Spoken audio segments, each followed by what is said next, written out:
Happy New Year, NEC Hoops fans, and we are back for year 11. Would you believe it? 11th year of the NEC On the Run Hoops podcast on the NEC Overtime Pod. As always, I am joined by my partner here, Ryan Peters. Ryan, this is his fourth year on the podcast. Let me do a quick reset with Ryan's bio. Ryan writes for the NEC Overtime blog for us. He's the analyst for Wagner College Men's Hoops. He writes for Blue Ribbon. He's all over social media at Pioneer_Pride. Ryan, are you ready for another season of this show? Let's do it. It's hard to believe it's been 4 years now and, been doing it virtually for quite a while. Hopefully we'll get back into the studio at some point later in the year. We will be back in studio. Now we flipped the format a little bit this year. We're incorporating some new segments. We've kind of gotten rid of a couple others. So we hope you enjoy it. Both the video version on YouTube and the audio version on Spotify and Apple and all your podcast networks. So why don't we get going? We're going to start it out this year with our 3-point shot. 3 key themes from the first week of NEC Hoops play, the NEC New Year as we termed it here.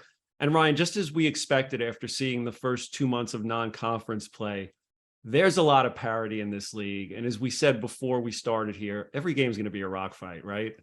It's completely unpredictable right now, Ron. The home teams were just 4-4 in the opening week in NEC play.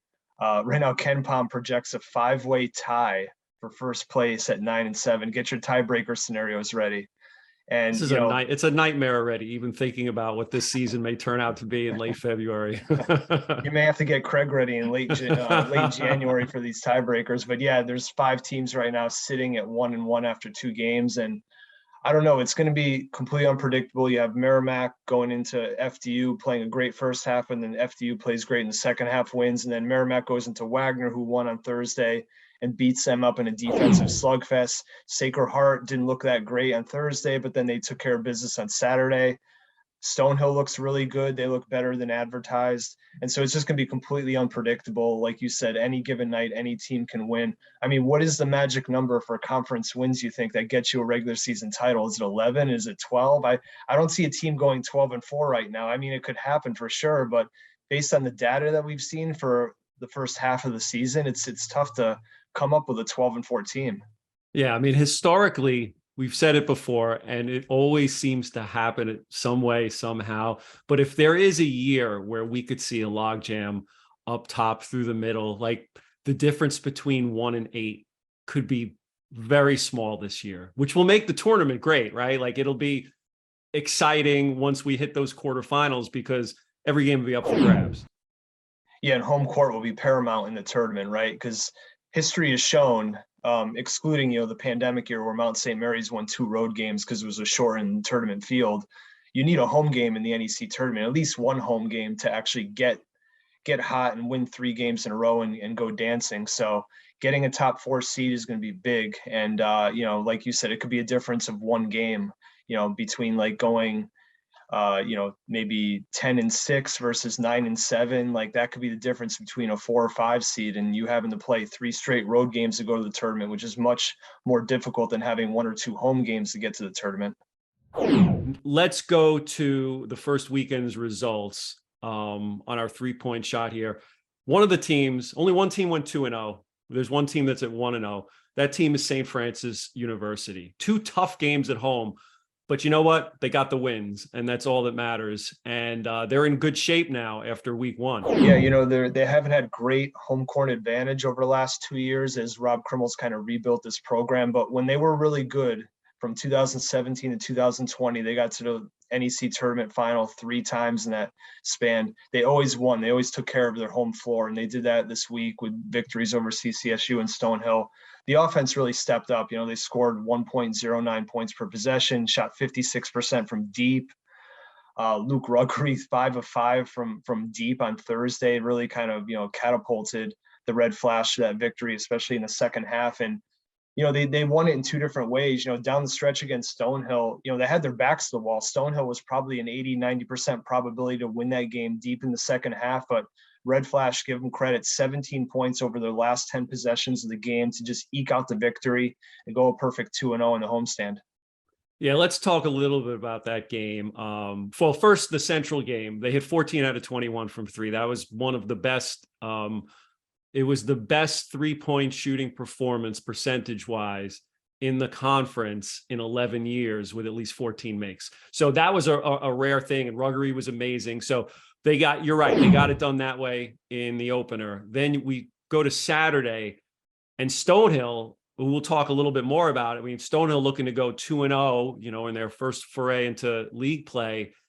And it looks like they have it sealed up, but Landon Moore does his thing. 15 of their last 19 points. He scores all his points in the game in the last 5 minutes and 28 seconds, takes it over like a veteran, looking like Keith Braxton out there, scoring from all different levels. How valuable has he been, and can he be in getting this team to where it wants to go this year? I mean, Moore's been a breath of fresh air. He hits those 2 threes late in the final 3 minutes of the game. Just he was incredible, and he's had an incredible rookie year. I know we still have half the season left, but he is kind of hands down the rookie of the year in my mind, at least a front runner right now as far as league play is concerned. And that was a big need for St. Francis, point guard, right? Dixon Conover was graduating, and Rob Krimmel had a need there at the point guard spot. And Landon Moore, 6'4", tough, as you mentioned, exudes that veteran presence.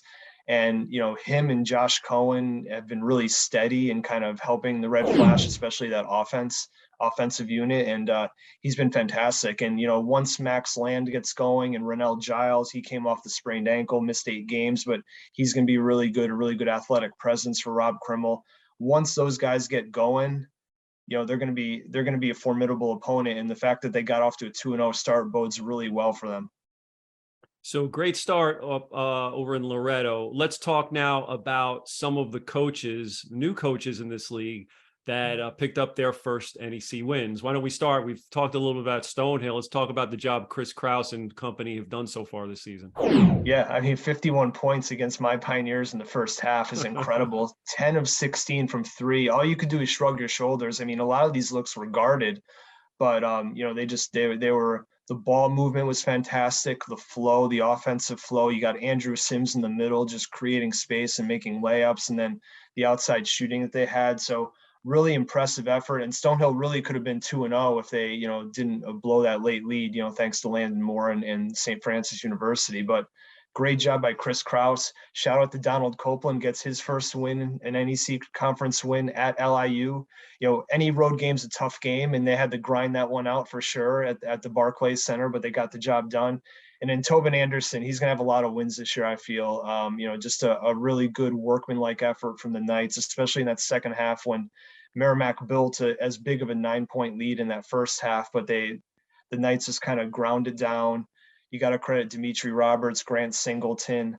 They just did a great job of making tough shots, especially in that second half, to pull out the win. So congrats to Copeland, Anderson, and Cross for getting their first conference wins as head coaches in Northeast Conference. Yeah, first of many. Last thing I wanted to talk about FDU is, boy, they're tough to game plan against. They're playing without Haru Blygen right now, and with him, they have 4 elite scorers in this league, which it is tough to game plan against a team that plays that fast, puts that much pressure on you, wall to wall defensively, and can get up and down the court. The quickness of their guards is ridiculous. Yeah, and those 4 you mentioned, they all complement each other really well. Dimitri Roberts is that unrelenting motor of the offense. He's nonstop, and he finishes in transition. He gets the offense going in the half court. Grant Singleton is really good getting downhill, but he can make a 3. Ansley Almanar, we're going to get into him, but he's been a fantastic big man, kind of a small ball big man, a big man 5 for Tobin Anderson. He could shoot 3s, but also he's been impressive in the interior. And then, as you mentioned, Blygen, coming off he's still kind of in concussion protocol, but hopefully he's back soon. He's like an old school guard that he knows what he is. He doesn't shoot 3s, but he's still shooting 65% from the field because opponents can't stop him because his first step is ridiculously quick. He's got a very good pull-up game, especially in the mid-range, and he's dynamic around the rim as well.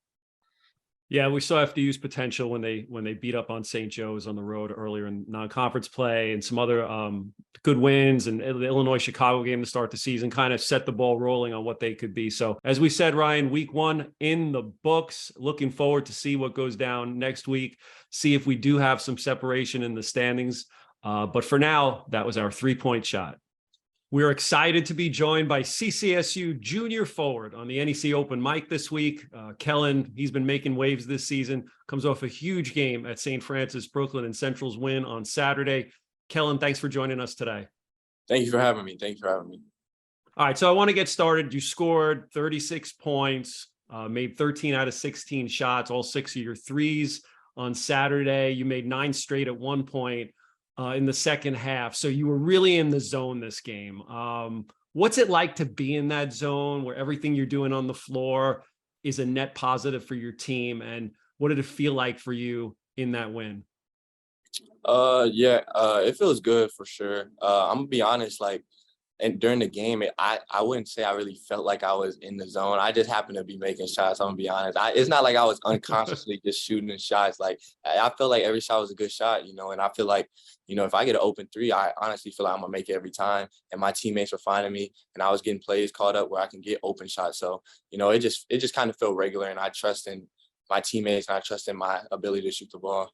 So there's no heat checking in this game. It was all natural. Yeah, you would have known if it was a heat check. I'd have picked something crazy.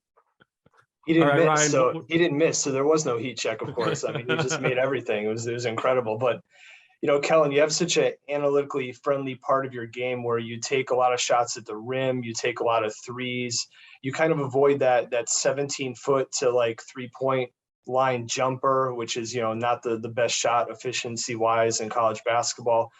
Did Coach Sellers and the CCSU staff help you develop that shot selection over time? And how has that been a process for you as you continue your collegiate career?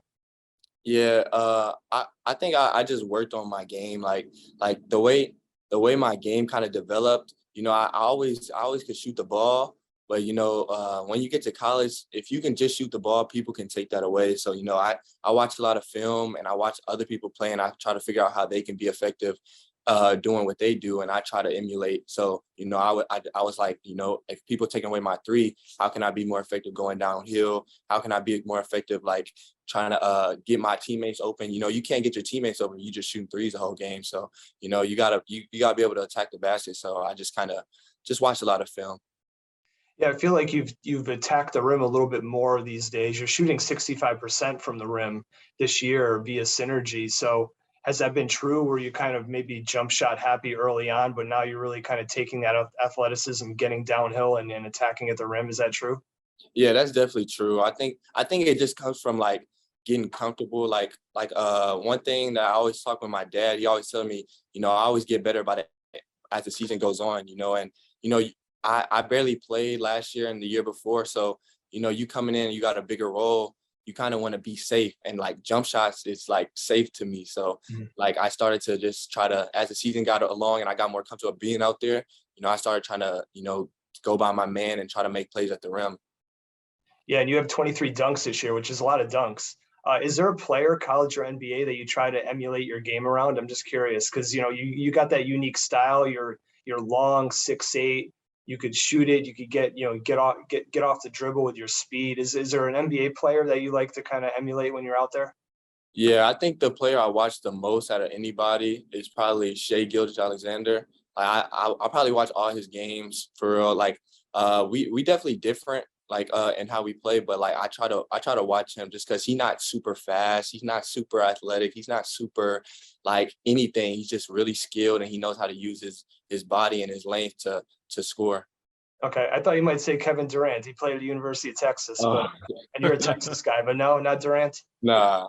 Okay. Yeah, he's a freak. Hey, Kellen, in a general sense, you spent your first 2 years at Binghamton. What was it about Coach Sellers and Central Connecticut that made it a really good fit for you and your game? I would just say like his belief in me. When I was in the portal, he was one of the first schools to like talk to me, and like from the get-go, he was telling me like how much he believes in my game. And I think during that process, I kind of like I had a vision of what what I wanted to hear the coach say. And he almost said everything that I wanted the coach to say. So it was kind of no brainer to go there just because I always believed in myself. I showed myself the last year, what I could do. And I knew if I left that I would, thrive. So, and he kind of put me in a position where I could do that. Yeah, we love Coach Sellers here. He's a great, genuine man. A really nice guy off the court. But I want a little dirt on Coach Sellers. Does he get on you at practice? Can he elevate his voice? Can he raise his voice? Or is he super nice on the court as well?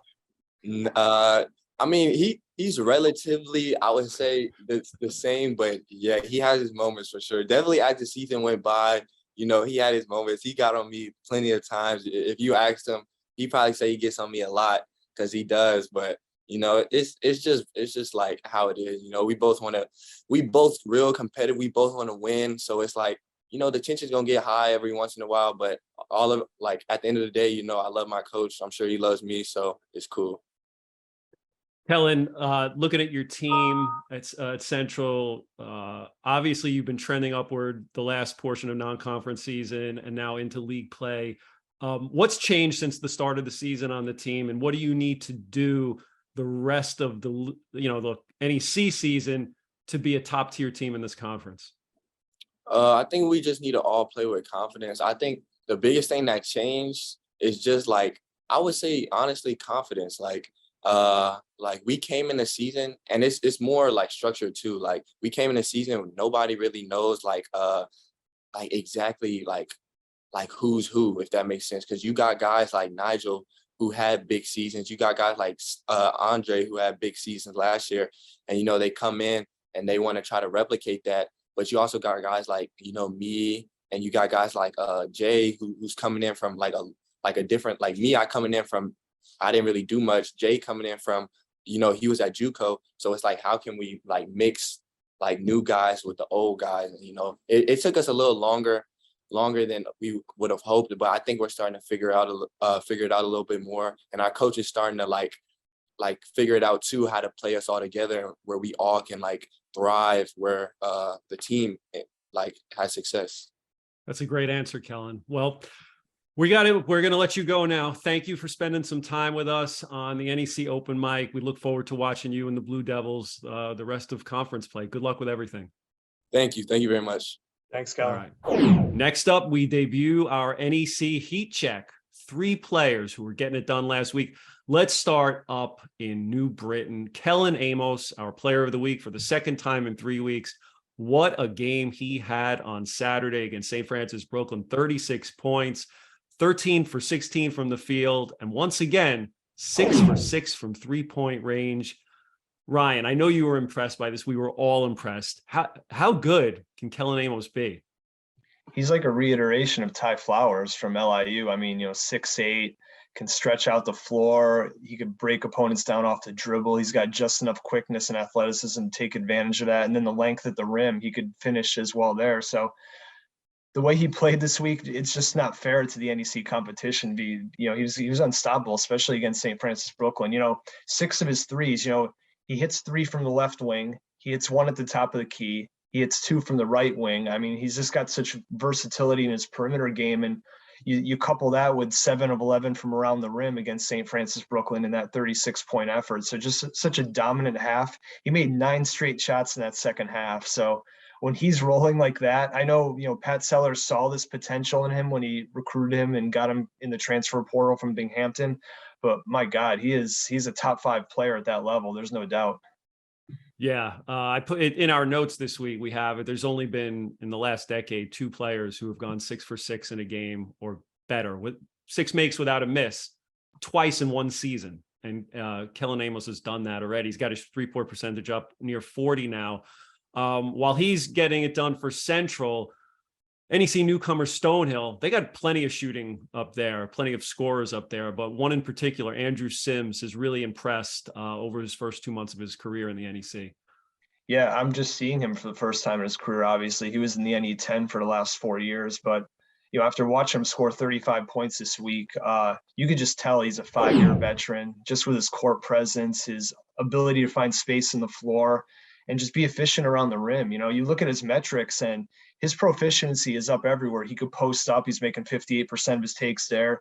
He cuts really well without the basketball, finds seams, flash cuts, and his teammates who share the ball well can find him underneath. And he's also very good in transition. So he may be undersized as Chris Cross's kind of small ball center, but make no mistake, he uses his craftiness and motor just to find ways to score. He's impressive.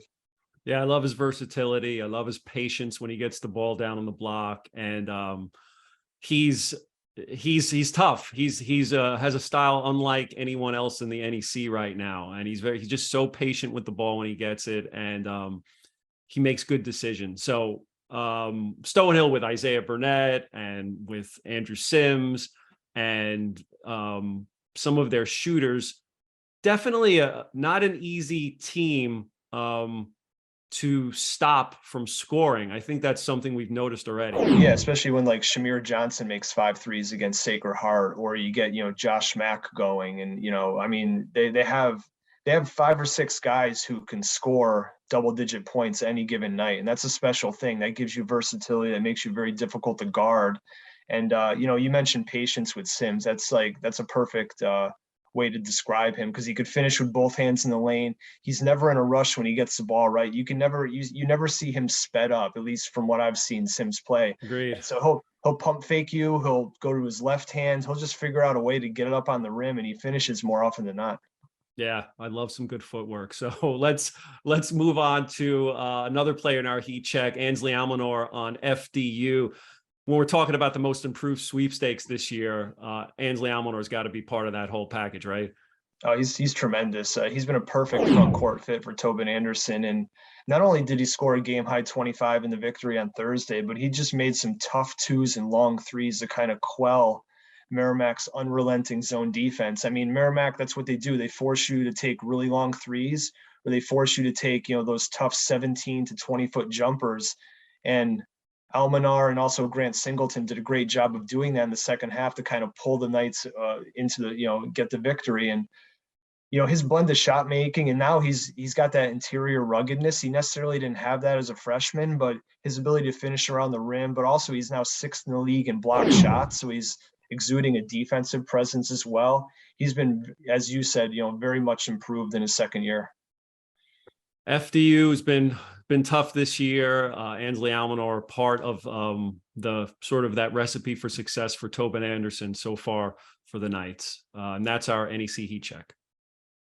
Next up, we introduce our NEC Stat Chat. And this week, we're going to focus on a pair of newly crowned 1,000-point scorers. Let's start with Jordan Miner. Jordan Miner on last Thursday became the 247th player in NEC history to reach the 1,000-point mark. He also became the 88th with 1,000 points, 500 rebounds. He's the first Merrimack player to reach 1,000 exclusively at the D1 level. Ryan, talk to me about Jordan Miner and what makes him so special as a player. I mean, he's just your prototypical 5-man in the NEC. He's just big, 6'8". He's physical. He's got a high IQ. He could beat you a number of different ways off, out of the post, out of a transition. Had a good week, 35 points, 20 rebounds in a 1-1 split for Merrimack. And the thing that I took away in broadcasting that Wagner Merrimack game was Jordan Miner wasn't his dominant self offensively. 16 points on 7 attempts, only made 2 field goals in the game, but you could see Wagner was doubling him early in the post, and then they, Gallo wisely kind of pulled him out into the high post and was either facing up the big and taking him off the dribble, and he got to the free throw line a ton, made 11 of 12 from the free throw line. But he had some absolute dimes in that game too, on backdoor cuts, hit Reed, hit McCoy a couple times. Very impressive. It seemed like he was more excited to make the assist, given the goggles to the bench after one of those dimes, I think in the first half. So, Jordan Miner's just finding different ways to win. He knows that the defense is kind of going to focus on him. And, he has a career high assist rate right now. 29% assist rate for a 5-man is really impressive. And it just shows the maturation of Jordan Miner and, he kind of, coming into his own as a 4-year senior now for Merrimack. Yeah, he's actually leading the NEC in assist rate right now. And for the stat nerds that in this segment here, how many dunks does he have now in his career? It's 74, which is a lot of dunks. A lot of dunks, and he got his 1,000-point appropriately on a dunk. Now let's move over to our other 1,000-point scorer. A couple of weeks ago, Rob Higgins at St. Francis Brooklyn reached our Millennium Club. Now he's not doing it on dunks, but he's doing it in other ways. Tell me a little bit about Rob's season to date.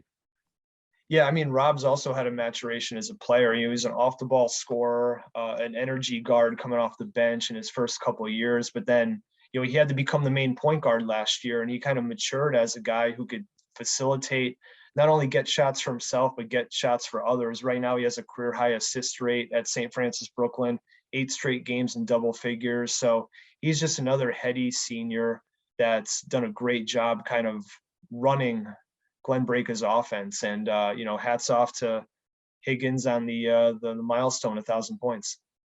Yep, and that's our stat chat. Congrats to Rob Higgins and Jordan Miner for reaching 1,000 career points. Time for our game to watch this week. What do you got, Ryan? Nothing on TV, but NEC front row on Thursday night. I'm going to be watching Sacred Heart at Merrimack, 2 1-1 squads going at it. And Merrimack, to no one's surprise, has the best defensive efficiency in the Northeast Conference. They held Wagner to 1 made three-pointer, 1 of 20 in that Saturday win and forced 14 turnovers. But the Pioneers should have one of the better offenses in the league. I really like Brandon McGuire and what he's brought back to that team coming back from injury. He has 19 assists in his past 3 games, had some good dimes against LIU in transition in the half court. His court vision really opens it up for the Pioneer offense. So I'm really curious to see that Pioneers offense versus Warriors defense battle on Thursday. That should be a good one. And to remind fans, you can watch all NEC conference games on necfrontrow.com and on the NEC On the Run series of streaming apps. Well, that's a wrap on the first NEC On the Run show of the conference season. Ryan, once again, thanks for joining us. This was fun. Looking forward to doing plenty more of these as we go on. My pleasure. It's going to be a fun season. Yep, but also thanks to Kellen Amos for dropping by in the NEC Open Mic. We'll be hearing from different NEC student athletes throughout the year on NEC On the Run, which you'll always hear on the NEC Overtime Pod.